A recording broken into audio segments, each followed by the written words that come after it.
was aware of Bet Frickin' Midler was the Boogie Woogie Bugle Boy in high school. Hi, thank you for coming out on a Sunday afternoon. I thought there'd be 3 of you here, so thank you. There's more than 3. Thank you. You're very sweet. So, yeah, it's nice how Elliot threw the Bette Midler spin in from yesterday, so, you know. Right, is anyone here at the Hocus Pocus panel yesterday? Well, here you go. So I don't want to get too redundant, but I love Bet Frickin' Midler, right? And that was my favorite part of working on Hocus Pocus was like, oh, it's her! Well, you know, since you brought out Hocus Pocus, I guess we could start there. Could we start? Sure. Okay, so happy you were in the panel yesterday, which is great to see. I hope you all enjoyed that because we had a blast doing it. Yeah, I did too. Yeah. So Hocus Pocus. So yesterday we talked a little bit about your role as Billy Butcherson and all the fun that you had doing it. Did you want to talk a little bit about anything from behind the scenes or any fun facts about the set of Hocus Pocus and being Billy Butcherson, and anything that you think that the audience would find really interesting, really funny? I often get asked, how did I audition for the role? There you go. In the first place. And in the original script, I only had the one word that we talked about yesterday. When I cut my mouth open, I was supposed to say the B word to Bette Midler, and that was it. So that was all that was scripted for Billy.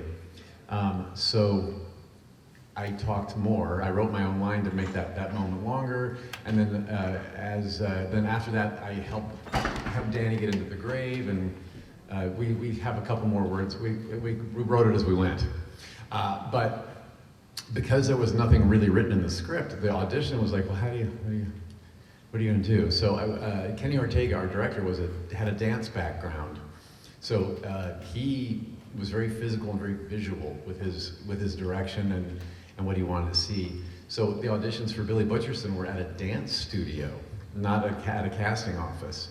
So he had a line of chairs with him and a couple of producer people, and the whole floor was mine, right? So he said, get over there in the corner and wake up from a grave and make your way over to here and then yell at a witch in the sky. That was my audition, right? So I had to and then he had a boombox with him and he turned on some music and go, right? So I kind of did what you saw in the movie was kind of Billy waking up like I made things stiff or goofy and loose depending on. Anyway, he was doing this the whole time. So I thought, I think I got this part. You know what I'm saying? Yeah. So it was really, that was kind of a fun, it was one of the most fun auditions. I hate auditions, but that was a fun one, yeah. So I know that we had talked about, and I've heard about how you had said that your favorite lady there, Bette Midler, got to do some of her. Bette Frickin' Midler. Oh, Bette Frickin' Midler, sorry. She got, you said she was kind of doing the harnesses and like the side of the car and all that type of thing. And then I've seen behind the scenes footage of they're up in the sky doing the flying on the brooms and such. Mm-hmm. Is there any type of extra, did you have to kind of go the extra mile for Billy at all, or was it anything like that? No, I wasn't harnessed and flying anywhere, so that was good. No. But I did mention like one of my favorite moments for Billy was at the end of the movie when the kids are like, I helped them get all back to normal and the witches are gone and bye Billy, and he flops back in his grave. Well, the grave had wood shards from when I burst out of it. Still there. And so as I fly back into it, on the first take, my hand hit a piece of wood that went and splinters went around, and so I got a little piece of wood in my eye. So I came back out of the grave going, and they had to call for the nurse, and they had to come get some tweezers and get my eye back to normal. But thank goodness nothing punctured, and I was good for take 2, you know what I mean? But that was a little side note that I don't talk about much. Wow, that sounds like a lot worse. It's good to, I'm fine now, I promise. That sounds worse than the harness thing. This sounds pretty big. Yeah, flying in your eye, yeah. So we talked a little yesterday also about the staying power of Hocus Pocus and the fandom and how even though it's an older film, that it stands the test of time. And the fandom really does continue to grow. And it's something that it doesn't matter if you've seen it the first time or the 100th plus time. Yeah, or you may know all the words to the movie, just saying. But it's one of those things that if you love it, bless you, if you love it, you love it, and the fandom grows. How do you feel about being part of something that has that staying power, that has that fandom, and that, you know, among all the roles that you've played, which we're going to talk about, Billy Butcherson is like such a classic, and people love him. What do you think about all that? Well, I equate it with The Wizard of Oz. That was my childhood movie. That was our annual event movie when I was a kid. This is back before home video. We didn't have streaming. We didn't have VHS even back when I was a kid. I grew up in the black and white era. Okay, my life was in black and white. Color came in later. But I'm kidding. Exactly. Thank you. But my first television in our house was a black and white TV. So if things were broadcast in color, I didn't know it, right? But the annual Wizard of Oz was on TV once a year. It was you planned for it. You wrote it on the calendar. Everybody came home that night, and you popped the corn on the stove top, and you made a night of Wizard of Oz. And it was the Scarecrow character in that I was like, right, no, that's me, that's my guy, right? That's who I am. So Ray Bolger became like an icon for me. So I understand when people come, you know, at an event like this and meet me, and they grew up with me, I'm like, oh my gosh, if I met Ray Bolger, I would wet my pants in front of him. Like, hi Ray, psst, you know, that's how it would go. And so I totally get it, yeah. It's just, I know that so many fans are so appreciative of the work you do and how gracious and kind you are when you meet the fans. And all weekend long, everybody has one of the biggest compliments is how wonderful you are and how great. Oh, so thank you. My gosh, thank you. He's pretty great, isn't he? Bless, thank you. Not to embarrass you, but you're not pretty great. Yeah, thank you. So, I love you back. Thank you.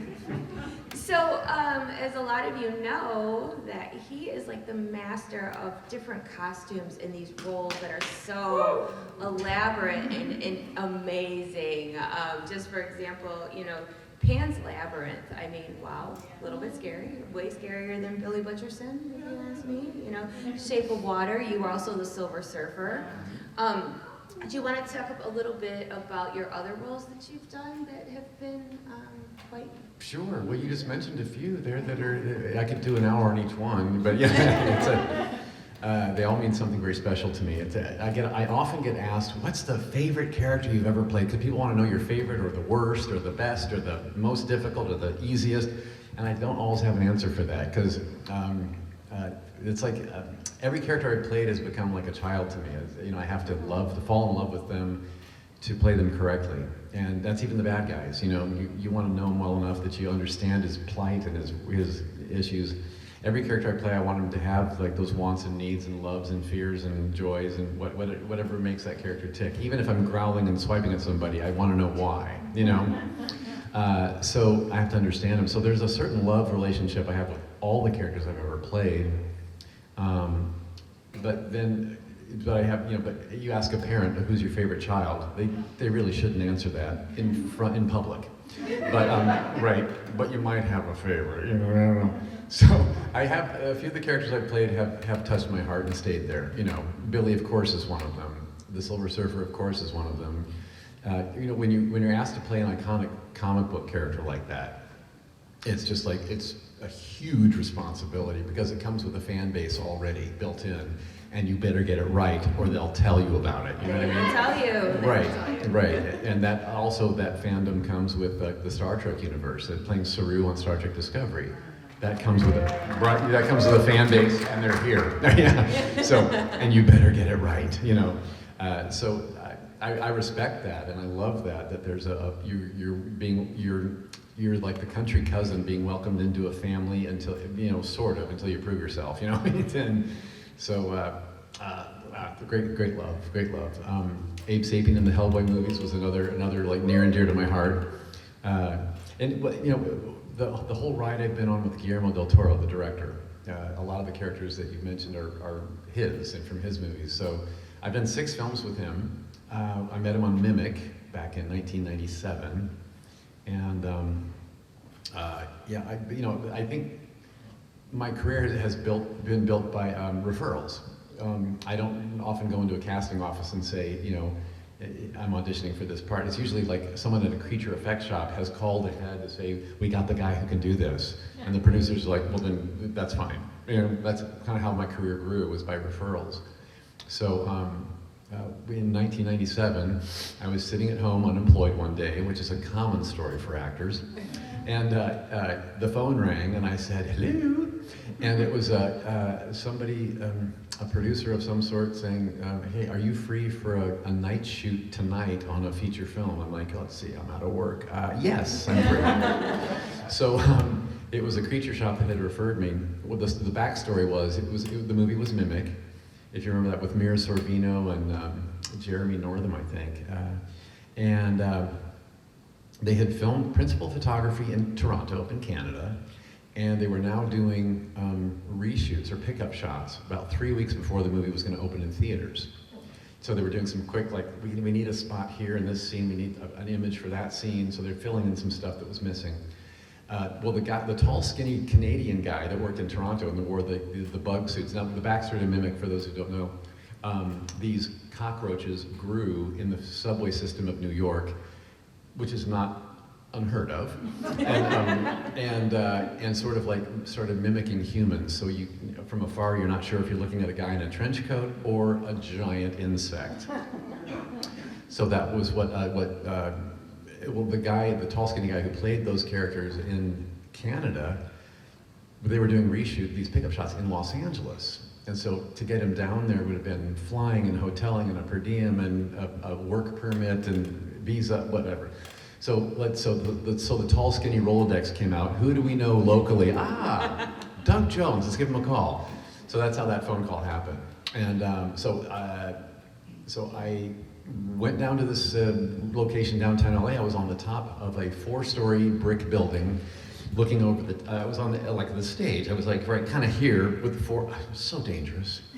And I'm wearing like this kind of bug mask with like this trench coat sort of thing that kind of looked like wings, wrapped around me. And all I had to do, there was a rain machine on, pelting me in the face with cold water. All I had to do was kind of do this, lean over the side and look down.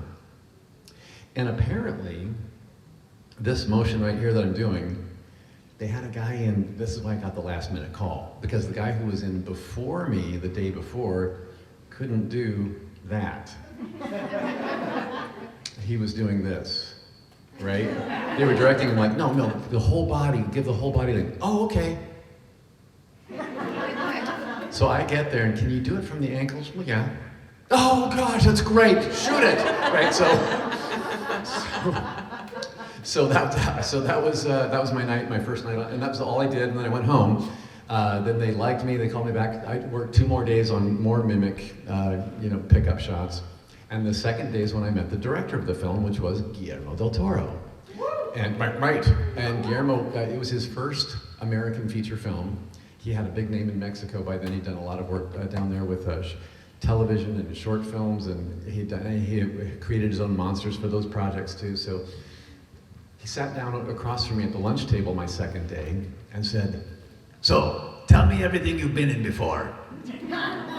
So I started rattling off my resume and things I've been in, and he knew every project, every makeup artist I'd ever worked with. Oh, yeah, I like his work. Is he a nice guy?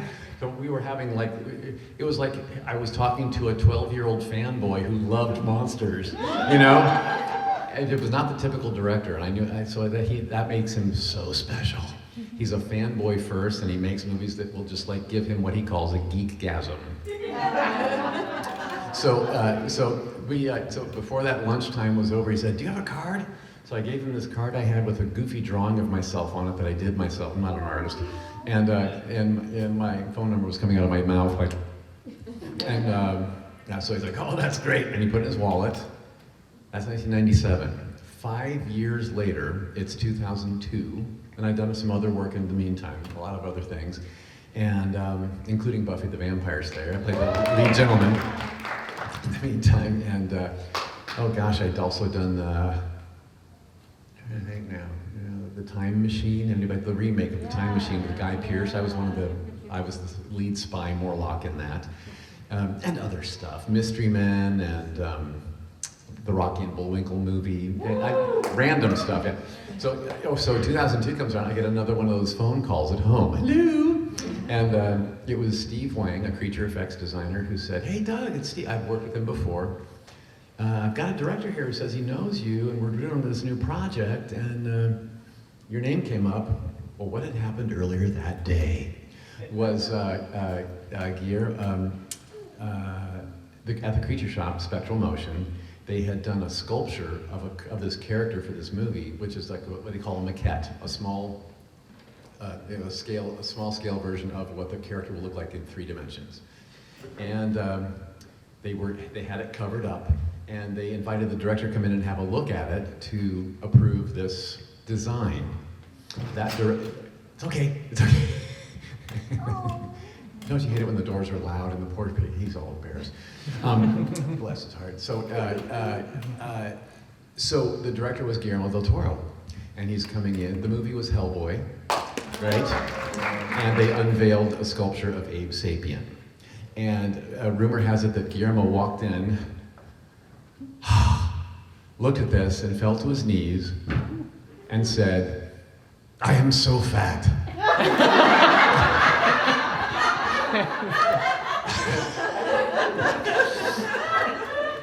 I think that was a compliment for the sculpture. I'm not sure. But so everybody in the Creature Shop that had worked on this knew me and had worked with me before. They said, "You know who the perfect guy for this is Doug Jones." Guillermo del Toro said, "Doug Jones? I know Doug Jones." And out comes that card I gave him 5 years earlier. So they called me, and that's how Hellboy happened for me. And then that really cemented our relationship as director and actor, and we understood each other. From that movie shoot was more intense and more hands-on with us. And then after that came when he sent me a script by email saying, "Hey, I'm in Spain prepping a movie I'm going to do. Here's a script attached, and get back to me by 11 o'clock tonight." So there went that day. I'm like, well, okay. So it was Pan's Labyrinth. Wow. Right? I know, thank you. So I read the script and I was like, So I got back to him and said, I have to be in this movie. So that became the iconic piece of art that it is. And I knew from reading the script that this is an award-winning movie. And so sure enough, 6 Oscar nominations later and 3 wins, including Best Makeup for my makeup artist. Thanks. Really lovely. And that was my first time to attend the Oscars ever. Even though I was not nominated myself, whatever. But I was invited to go by the movie studio. They wanted me to be there to represent the film and do the red carpet interviews. Red carpet interviews. Can I tell you my favorite story ever? Yes. Okay. So I had been a fan of Joan Rivers all my life. Yeah, right? We all know Joan Rivers, iconic comedian turned talk show host turned red carpet queen. She's the one who kind of created the "who are you wearing," phenomenon that goes on red carpets.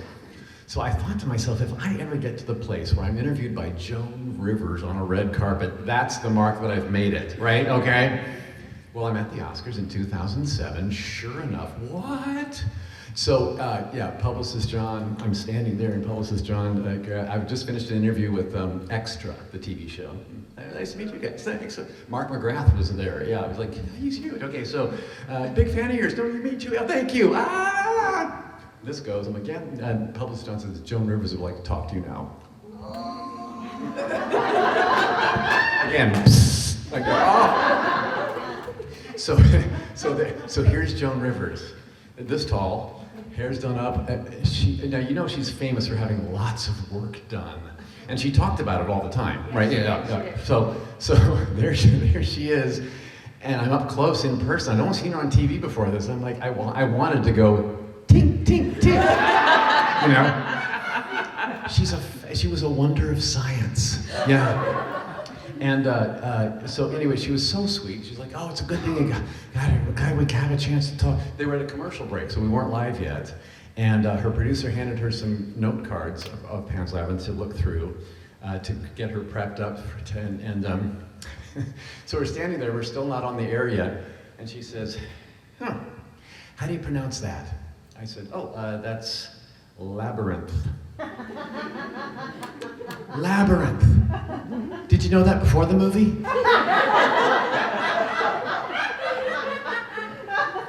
A few of us did, yeah. So then she's a smart lady too. I'm not sure how that one got past her, but anyway,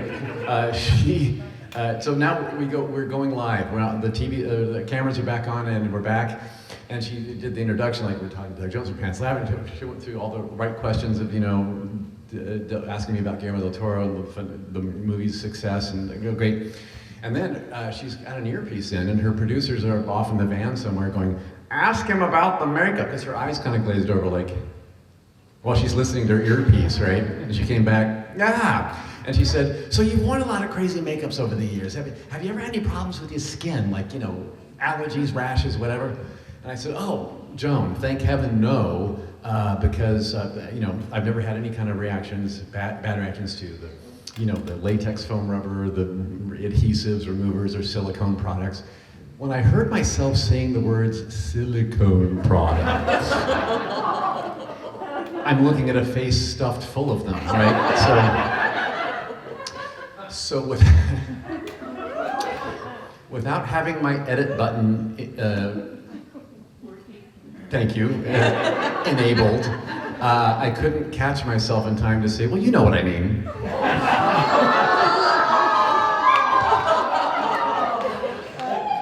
On live worldwide television, I've been waiting all my life to talk to Joan, and I insult her. So she said, oh, it's too late for me, honey. Yeah. Joan. Yeah, so anywho, and that's my favorite story in the whole world. I love Joan.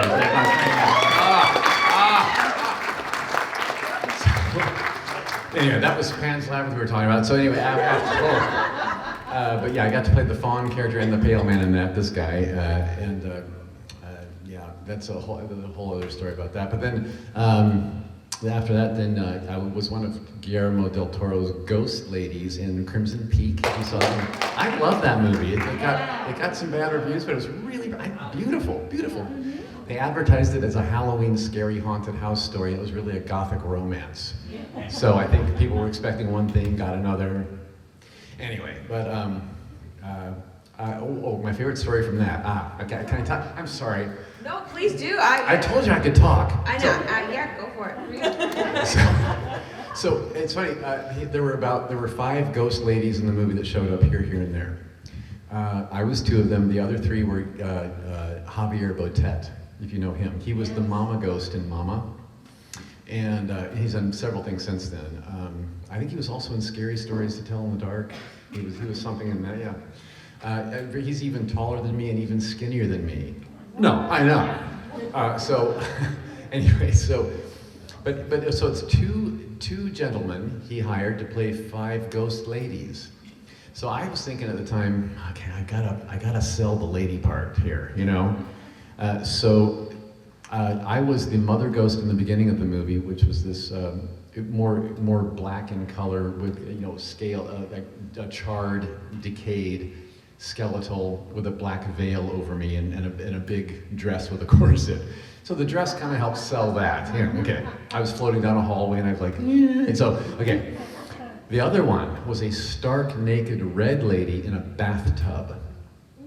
And I had to stand up from this bathtub and start taking steps down a hallway, chasing her, going, leave this place, Okay, so I'm thinking, oh gosh, when I stand up, I gotta look like a ghost lady. So I'm in the bathtub, and the first take, I stand up out of the tub, I kind of ghosting, and I'm working the hips, you know what I'm saying, right? Yeah. I step out of the tub, and I'm giving them some of this, some of that. So Guillermo del Toro yells, cut! Doggy, too sexy. I was too sexy! It worked, yes. All right, so I toned it down, whatever. So I did 6 episodes of The Strain, his TV series on the FX channel. It was his take on vampires, which was brilliant. And then The Shape of Water comes around. But while we were on the set of Crimson Peak, I had a day off, and he had me come into. He said, on our lunch break today, I want you to come to my office. I want to tell you about my next project. So I met him at in his office. He's like, shut the door. Well, okay, what am I getting scolded? What happened here? And that's when he told me the story of The Shape of Water. And he wanted me to play the fish man in it. I'm like, fish man, this is the second time you've done this to me. So what's the connection here? No connection, different story. No, okay. So he told me the plot line of The Shape of Water, this love story brewing with a cleaning lady at a government facility and an anomaly that was found in the Amazon River that they brought in to study, and they kind of fall in love kind of like secretly at night when nobody's looking. I'm like, who wouldn't want to be in this movie, right? So, and he didn't have a script written yet. That was 2014. He was telling me about this. And I was like, oh my gosh. So I knew then, I told him, this is gonna be your next trip to the Oscars. Well, I called it. Yeah, yes, I know.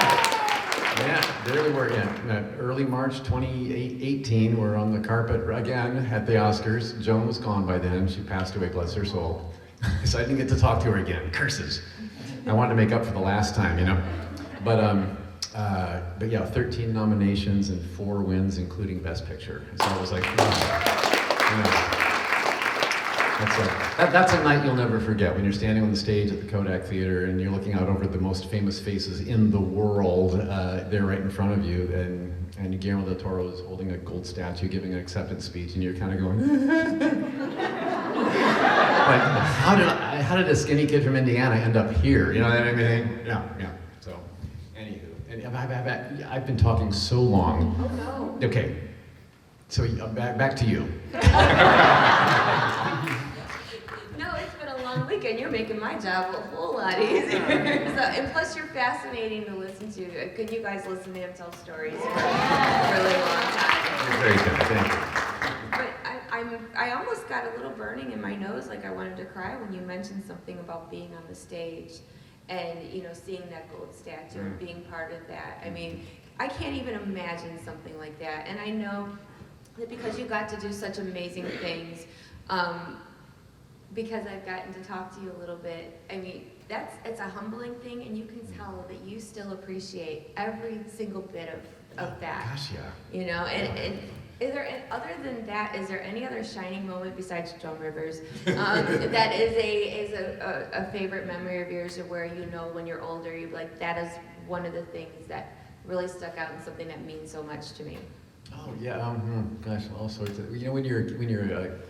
When you are a goofy-looking skinny kid in Indiana, and you have showbiz hopes and dreams, and you imagine things in your future, maybe. And I was on the set of Hellboy 1 when I was arriving to the set for the first time after going through my makeup and actually going to be filming a scene.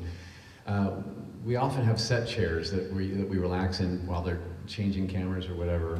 And that was the first time I had a set chair that had my name on it. Aww. Yeah, that was kind of another like, I did it.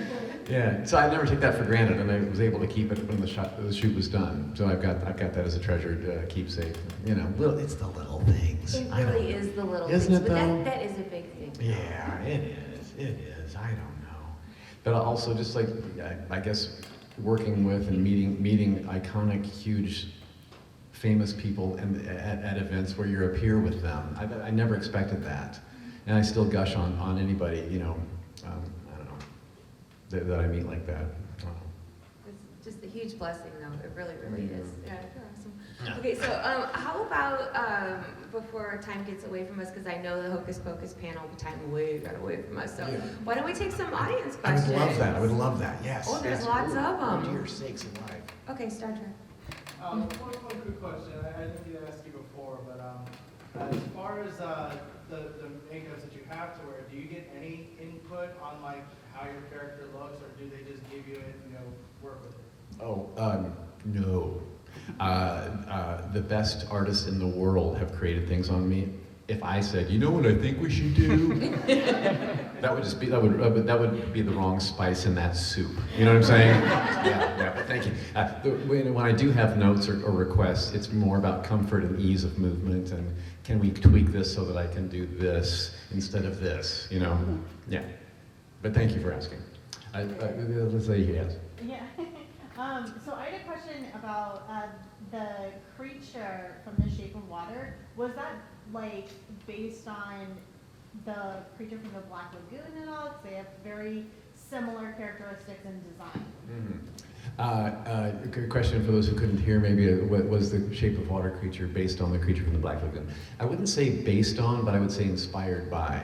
That would be because Guillermo del Toro, his favorite movie his first monster movie that he fell in love with was The Creature from the Black Lagoon. And he'll tell you the story when he was watching The Creature from the Black Lagoon on the Sunday afternoon horror show, whatever it was, in Mexico. The scene that really stuck with him was when Julie Adams was swimming on the surface of the water, and it was an underwater shot. You see the creature coming up under her. And he, instead of being horrified like the rest of us were, like, she's gonna die, he was thinking, oh, that's beautiful, I hope they end up together, right? So that's what sets him apart again, right, as a storyteller. So when he saw the movie progress from there, it became this home invasion story, and the poor creature had no say in the matter. Like, you know, he was kind of like destroyed from his house. So he wanted to make a movie that would rectify that for him. So he made a movie with a fish man in it, came from the Amazon River, and he gets the girl this time, right? And keeps her, right? So happily ever after too. So I think that was a childhood fulfillment for him. Yeah. Back here, yes, gentlemen here. Yeah, yes, you. Yes. So when you're prepared, how do you prepare for a lot of the roles that require you to be more creature-like, like a Pan or a Sapien? Do you approach them all in just a very similar way, or do you do research into how would a weird creature like this move? That's a great question. Thank you. They're all different. Every character and creature that you play is going to be different from the last one. So you want to find you want to find those differences, those nuances, those special things. So let's use the fawn from Pan's Labyrinth as an example. First thing I do is read the script. You get all your information from that as what the writer's intention was for this character. All those wants, needs, and hopes and desires I was talking about before of a character. That should be in there. Next would come a discussion with the director. What's your vision of that script, and what would you like to see? You know, what nuances and idiosyncrasies would you want to see out of this character? And then I take it from so with Pan's Labyrinth, I read the script, talked to Guillermo del Toro about it, and he gave me very few notes, but he said when playing the fawn character, as far as like physicality, I just want you to think of the hind quarter of a barn animal, like a cow or a goat.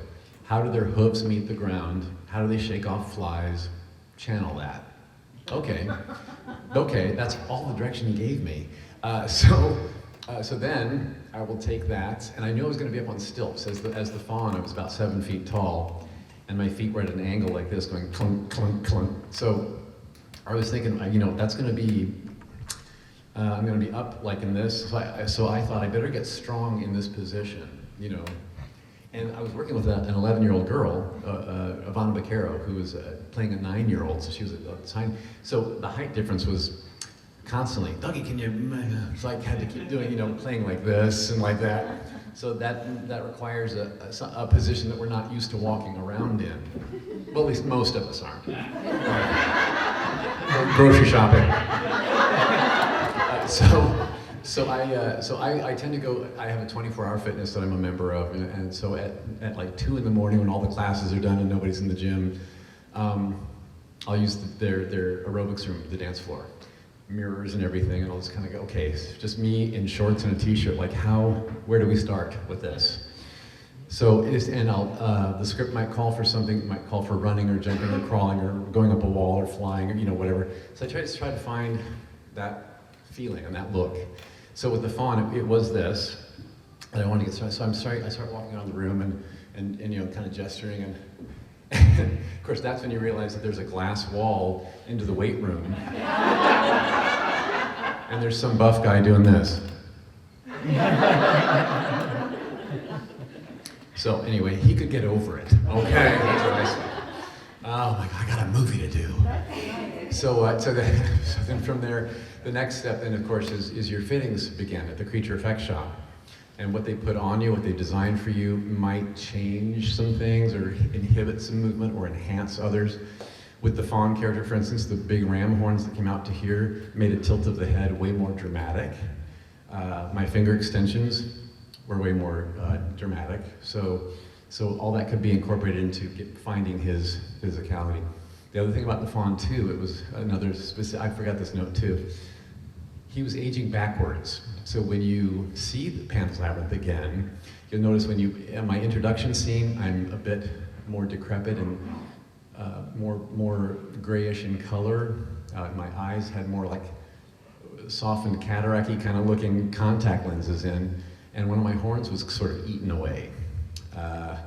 As the movie progresses, I get a little bit more colorful, more younger, more crisp, more sharp, and more fluid with my motion as the movie progresses, and more. By the end, I've got auburn hair and beautiful sparkly eyes and great legs. So I just threw that in. So anyhow, did that answer your question? Yeah. Okay, good, thank you. Yes? So, I've always wanted to ask you this question. It's a Hellboy question. So, in the first movie, Hellboy 1, you were Abe. But it wasn't your voice. Was that... Oh, you have to bring that up now, do you? No, let's talk about it, come on. But in the second one, Yes. that you returned as Abe, but that was your real. Yes. I just wanted to confirm it with you. It was. Maybe, like, if you don't mind talking about it. I'm just Oh, curious yeah, about that. it's become such a confusing issue over the years because when you're voiced over by somebody more famous than you, it just becomes, I just like, oh, there's my cross to bear, right, you know? But, yeah, when I was cast in Hellboy 1, by the time they found me, the studio had already been talking about, well, because Ron Perlman as Hellboy looked like Ron Perlman still, kind of, but Abe Sapien was such a makeover that, like, to get a famous person in there, you weren't going to attract an A-list actor to look not like himself at all. So they were courting the idea of, well, who do we know that can pull off the physicality of him and we can get a celebrity voiceover? And David Hyde Pierce at the time was at the height of his fame. The last season of Frasier had just aired. So when I came in to meet with Guillermo and Steve Wang and to talk about being Abe, Guillermo told me that day, oh, we're talking about doing a voiceover with a celebrity. And I said, ooh, I would rather you not. And he goes, well, give us the voice he needs and we'll put your name in the hat with everybody else. Well, my name was in the hat with Kevin Spacey, Steve Buscemi, and David Hyde Pierce, and Doug Jones, whoever he was back in 2002, right? So I didn't have a chance because the studio executives had already been talking about this and already been like, ooh, that's a name they can put on the marquee that'll sell better, whatever. So they were in marketing mode as well as performance mode. So once I played through the movie on camera, I did all the dialogue on set, and everybody who saw the dailies, the daily footage, and were happy with what I was doing, really. And then when the movie was in post-production, I was the first actor brought in to clean up my dialogue and do some ADR voice looping. So I cleaned up the entire movie, Abe Sapien character for the whole film, and everybody said, even the guy, the guy running the sound booth that day caught me in the hallway at lunchtime and said, "You're doing so good. Oh my gosh, this is so good." So I went home that day thinking, they don't need to look any further. 2 weeks later, I got a phone call from Guillermo del Toro saying, "Dougie, I'm sorry." But the studio execs reminded him, "We love what we're hearing, but didn't you promise us a more famous name?" Like, oh crap. So he went with David Hyde Pierce. And the sweet part of the story is that David Hyde Pierce came in to do the job. He saw me on screen as Abe. He heard my performance in his earpiece that he had to kind of match the rhythm of. And he said, "What am I doing here?" Because he thought what he was hearing was great, right? So David Hyde Pierce, right? So anyway, he finished the job that he was hired to do and did great. It was lovely. But when the movie came out in theaters, his name is not in the credits. He did not show up at the red carpet premiere, and he didn't do any press, no interviews for this movie at all. So they didn't get their money's worth out of him, right? And when asked why, he said it's out of respect to Doug Jones. No, right? That's so. So I've never met David Hyde Pierce in person, but when I do, he's getting a kiss right there. You know what I'm saying? I was very sweet of him. So but during that phone call, when Guillermo told me this is what had to happen, he said, if we ever get a chance to do Hellboy 2, I will be using your voice for that. So he did live up to his promise. Yeah. Thank you. Anyway, yes. Yes. So I know we were talking earlier about how Nosferatu is something you're very passionate about, and when me and my friends were talking, we were talking about how you're pretty much a modern day Boris Karloff with all the amazing creatures that you do. So is there any other like modern takes you would like to take on another classic creature just to make it more timeless?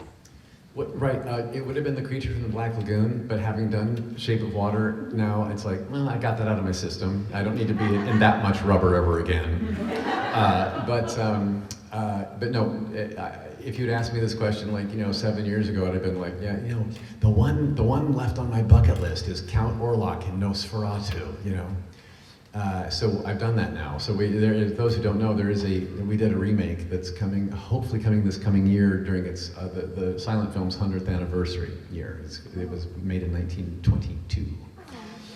Silent film. So we did a remake that is with talking and dialogue and sound, but it's filmed in the exact same format and look of the original silent film, just with new actors.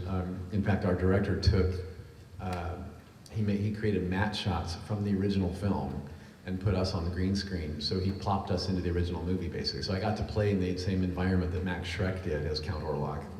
That was the dream come true for me. And so once I could check that off, it's like, bucket list of characters complete. Yeah. So now I want to explore playing old white guys in Christmas sweaters that hold a chocolate mug of cocoa and talk to their grown daughter about their relationships in a Hallmark Christmas movie.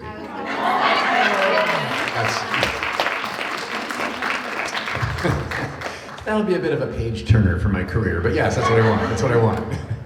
Yes, right here. So we had this conversation before from that your career has been a kaleidoscope of inspiration for many, many fans of different diversities. I'm curious to know from your many travels, what were some of the most heartwarming stories you had from encounters with fans? Oh, right. Well, thank you. This is what I love about doing conventions. It's like the one-on-one time that I get with people who have been consuming what I've been putting out there all these years. Because if it wasn't for you, there would be no reason to do it, right? True. So I thank you from the bottom of my heart for that. And so when I have been privy to so many backstories of so many people who either like a movie I was in was their first date, and now they're married and holding their baby in front of me, like to tell me. So it's like I've been a part of their family life, Or, but in the world we're in now, we're in a wacky time that's very challenging, and art and entertainment and music, literature, TV, film can help us get through those hard times. If we find the right inspiration, the right story that sings to us and it lets us know that we're going to be okay. So your story today, by the way, coming to my table was heartwarming. I brought a tear to my eye. Yes, talking about your ups and downs over the past your lifetime. Yeah, she's been with me since Hocus Pocus when she was a kid, and grew up with me in all my other projects. And so it was very sweet to hear that I've been a part of your journey and part of your healing journey without even knowing it. That warms my heart more than you know. It really does. So thank you. I mean, it's true. Again, at the age of 7, there were 2 things I remember as a little kid, because we started off as just complete simple. But I know before the luxuries of cable, the 2 things I remember that I saw you were, one was Hocus Pocus on Disney Channel, the other one was a McDonald's commercial. Oh. Yeah. The Mac Tonight campaign? The Mac Tonight Are you old enough campaign. to know that? I have little tiny parents, believe it or not, from that. And then from there, I'm like, what is that? Years later, as an adult, I'm looking at that. I don't know, it's some kind of a fever dream, but I remember this. Wow. You would have been like, I was does anyone else remember the Mac Tonight campaign for McDonald's, the crescent moon that sang at a piano? That was one of my first gigs. That was my 4th TV commercial booking ever. And it turned into a 27 commercial campaign for about 3 years. When the clock strikes, hey! And it was a big crescent moon head with a face on it and the sunglasses, and it was all puppeteered by people off camera. It was But that was one of the first gigs that actually got me into the loop of creature effects people knowing who I was and remembering that this is what I'm built like and going, oh my gosh, he'd be perfect for this alien we're doing and this other thing or whatever. Yeah, so thank you for that, love. Yay. We are out of time. We're Actually, out of we're time. past time. Oh, we are? But Yeah, we okay. are. Okay. Because we have our costume contest coming up I guess next. so. Okay. But everybody, thank you so much for coming. Thank Give it you up so for much. Doug Jones. I heart you.